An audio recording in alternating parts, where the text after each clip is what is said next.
یہ پیغام چلانے کی ضرورت ہے کہ جس مسجد میں امام کو تنخواہ کم دی جاتی ہے اس مسجد میں تعمیر کے نام پر چندہ نہیں دینا چاہیے.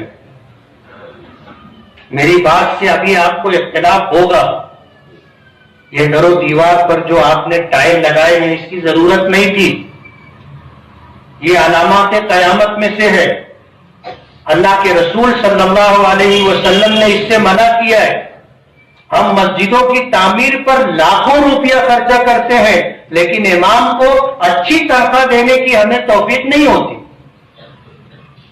تنخواہ دینے کے لیے اگر بڑھانے کی بات آئے تو ٹرسٹیوں میں اختلاف ہو جاتا ہے.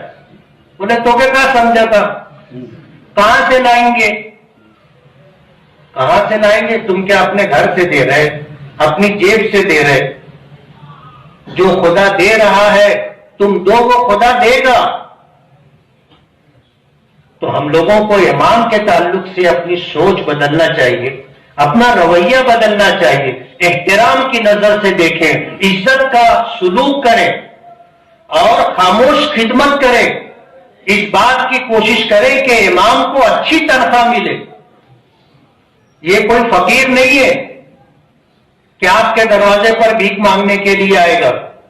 یہ سفید پوش شخص ہے جو اپنی عزت ڈھانپ کر کے آپ کی مسجد میں خدمت کر رہا ہے. 5 وقت آپ تکبیر تحریمہ کے ساتھ نماز پڑھ کر پہلی صف میں دیکھو تو آپ کو اندازہ ہوگا کہ کتنا مشکل کام ہے.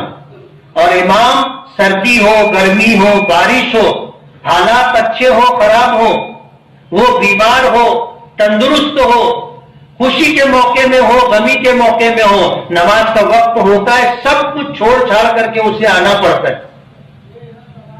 اور اگر امام کبھی تاخیر سے آیا